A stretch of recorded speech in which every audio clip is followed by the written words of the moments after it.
नमस्कार। Kedarling high school शिंदेवाड़ी की ओर से ऑनलाइन पढ़ाई की जो व्यवस्था यहाँ की गई है उसमें सभी छात्रों का यहाँ स्वागत है। आपने सभी छात्रों ने देखा है कि जो हमें प्रत्येक कक्षा का एक टाइम टेबल तैयार किया गया है और आपको वो भेज दिया गया है। 8वीं कक्षा में आप हिंदी विषय के अंतर्गत हम व्याकरण के पाठ पाठ जो है क्रिया के भेद उसकी जानकारी आज हम देखने वाले हैं। पहले क्रिया किसे कहते हैं यह हमें देखना चाहिए। आपको मालूम है पढ़ना, लिखना, खेलना, जाना, यानी वाक्य में जब हम कोई भी वाक्य बोलते हैं उसमें क्रिया होती है तब उस वाक्य का जो अर्थ है वो आपको स्पष्ट रूप से समझ में आ जाता है। इसीलिए क्रिया के आधार पर वाक्य के दो प्रकार होते हैं, एक सकर्मक क्रिया और आकर्मक क्रिया। पहले हमें क्रिया किसे कहते हैं यह जानना चाहिए और उसकी जानकारी पहले हम देखेंगे। देखिए,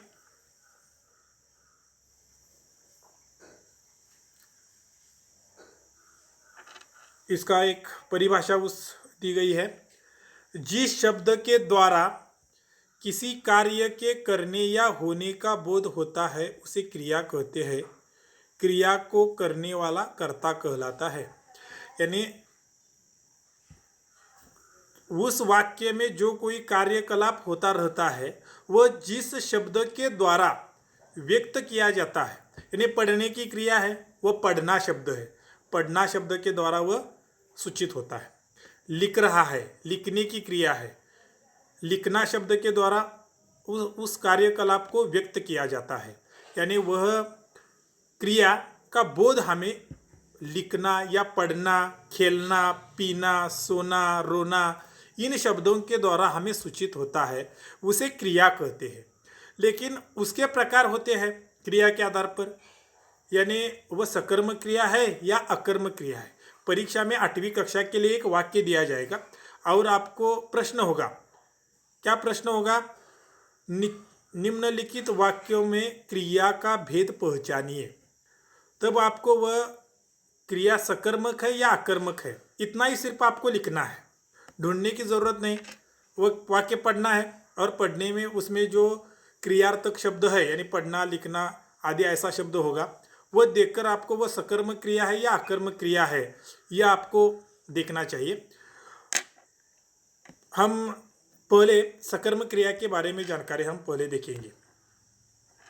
सकर्मक क्रिया की जो परिभाषा है वह इस प्रकार की है। देखिए, जिस क्रिया से सूचित होने वाले व्यापार का फल कर्ता पर न पड़कर कर्म पर पड़े उसे सकर्मक क्रिया कहते हैं।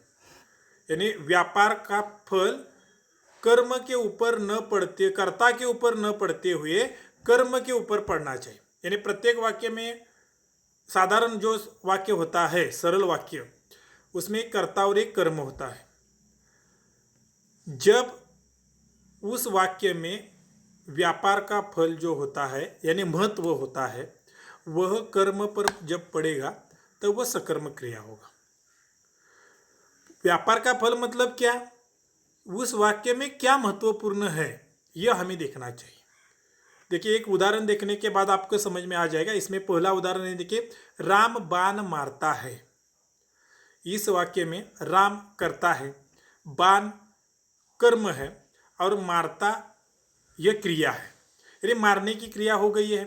यानी राम बाण इतना ही शब्द होगा तो आपके समझ में कुछ भी नहीं आएगा। यानी राम बाण शब्द वह हाथ में रखता है, छोड़ देता है, नहीं देता है, इसके बारे में कोई अर्थ आपको नहीं मालूम हो जाएगा। मारता है शब्द जब उसे जोड़ा जाएगा तब उसका महत्व बढ़ेगा उस वाक्य का। दूसरा वाक्य देखिए, राधा मूर्ति बनाती है।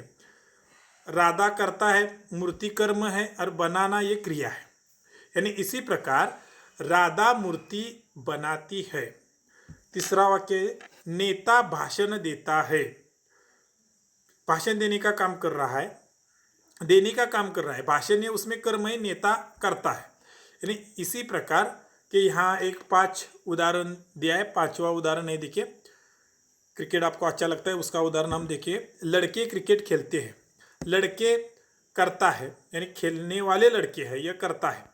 क्रिकेट कर्म है और खेलते हैं यानी खेलना, ये उस वाक्य की क्रिया हो गई है। यानी व्यापार का फल जो है वह क्रिया के ऊपर पड़ गया है, इसीलिए वह सकर्मक क्रिया। यह सकर्मक क्रिया के उदाहरण है। बार बार दोबारा पढ़ने, यह जब आप वीडियो देखेंगे तो आपको समझ में आ जाएगा, क्योंकि निश्चित समय में आपको यह पूरा करना है। यह सकर्मक क्रिया की जानकारी हो गई। अब हम अकर्मक क्रिया के बारे में हम देखेंगे। अकर्मक क्रिया, उसकी परिभाषा क्या है देखिए, इधर यह परिभाषा दी गई है। जिस क्रिया का फल कर्ता पर ही पड़ता है वह क्रिया अकर्मक क्रिया कहलाती है।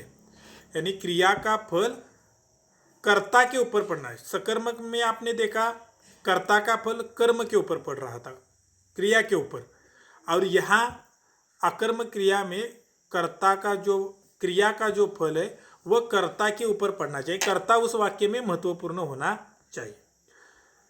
देखिए, पूजा नाचती है, उदाहरण है पहला ही।